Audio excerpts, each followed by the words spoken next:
Did I have to sneak away and hide when I was leaving, or was I able to decide that and then let my family know when I was leaving the community? Okay, so I'm going to tell you how I left, because this is the part that a lot of people get mixed up with when it comes to Rumspringa, because I did a whole video on this, so go back and watch my Rumspringa video because I explained this. In Rumspringa, you're allowed to go explore and then leave, and you can tell your parents that you're leaving. That's not how it was where I was from. So when I left, I had to think about how I'm going to leave without telling anybody.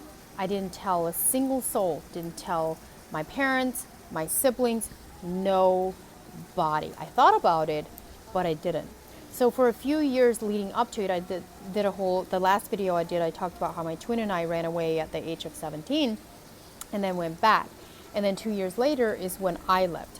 So all that time, during that time, I became a member of the church, got baptized, knowing that in my heart and in my soul that I would not be staying. But I was going through the motions of everything because it was what was expected of me.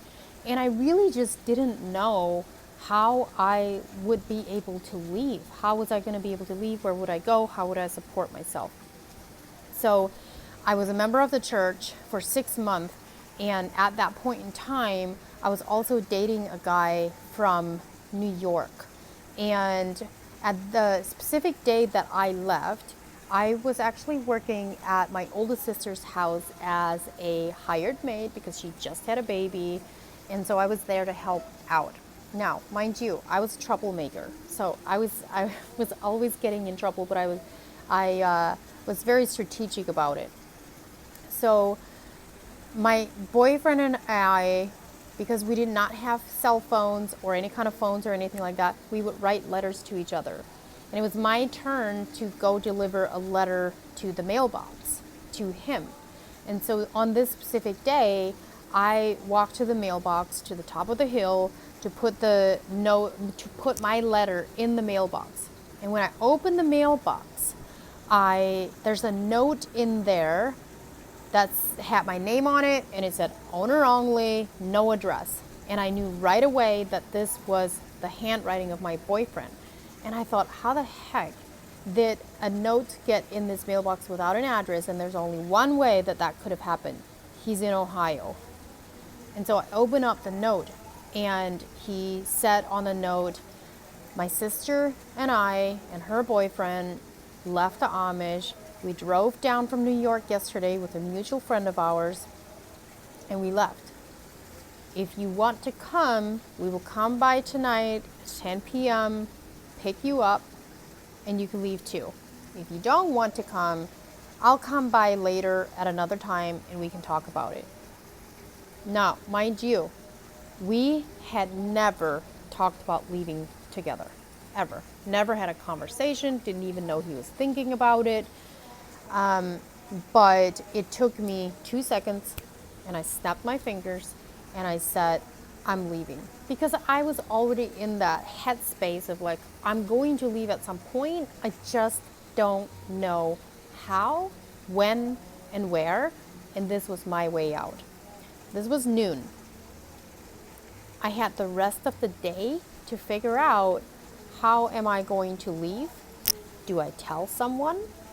What am I going to take with me? What do I wear? All of those things. So I'm contemplating this whole thing, and one of my other sisters was actually at their house at that point in time, and I contemplated whether or not I tell her that I was going to leave later that day. Because you have to understand this. If you tell someone that you are going to leave and run away and escape, that they could then go tell someone, an adult that's higher up, your siblings, your mother, whoever, and then what they will do is they will do everything in their power to keep you and prevent you from leaving, because you're going to sneak away, right? So I ended up not telling anybody. So I wait until nighttime, and I go upstairs to pretend like I was going to bed. But I go up and I rip the covering off of my hair first because I was like, I'm not taking that with me. I wish I had it now, but I don't. And then I write a note to my family and I tell them I have to go. And I tell them it has nothing to do with them.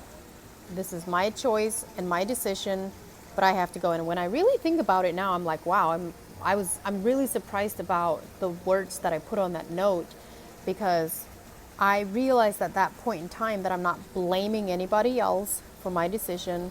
I'm not mad at them or anything like that. I just knew in my heart, soul, and spirit that I needed to go. So I write the note and then I grab a couple things. I had $20, put that in my pocket, a flashlight, a couple souvenir things, and then instead of just going downstairs as if I had to go to the bathroom outside because we had outhouses, instead of just doing that, I was so scared that someone would know or think what I was doing that instead I go over to the window, and I'm on the 3rd floor. I go over to the window, open the door, I climb out onto the roof, and this is like a 15-foot roof. I'm sitting on that roof, and I'm contemplating how I'm going to jump off this roof without breaking a bone. I probably sit on that roof for like 30 minutes. And in the meantime, as I'm sitting there thinking about how I'm going to jump off this roof, not hurting myself because I was so afraid that I would break a bone and then I would be screwed forever and end up being in the hospital, and then they're going to be like, well, that's what you get for trying to run away. You know, God's punishing you. You broke a bone. And then there was going to be a story in the local Amish newspaper.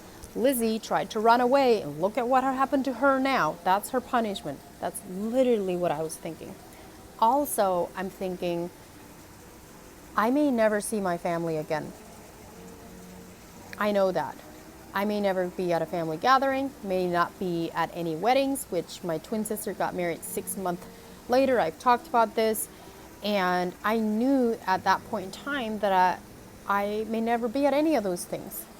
But I also knew that jumping off that roof just 15 feet away was freedom. I know on the other side of that, I had no clue what was going to happen. I didn't know where I was going to live, didn't know how I was going to make money, I didn't know who I was going to be hanging out with. I didn't know any of those things. I had no clue what my life would look like. I just knew in my heart and in my soul and spirit that that's where I was supposed to go. But I also had to look back at what I was leaving behind and what I was letting go. But I'm going to tell you something real quick right now. A lot of people stay stuck sitting on that roof because they're too afraid to take a leap forward into the future and the destiny that they're actually called to go to, because they're too afraid of what the people behind them are going to think about them, the things that they have to let go. That is where people get stuck. That roof was one of the most transitional, most pivotal moments in my life, and it is part of my story because I recognize the fact that if I would have never jumped, I would have been stuck there forever and not here talking to you guys and sharing these things with you guys and changing people's lives for the better. So eventually, I took a deep breath and I jumped and I ran away and met with my boyfriend at the time and drove off.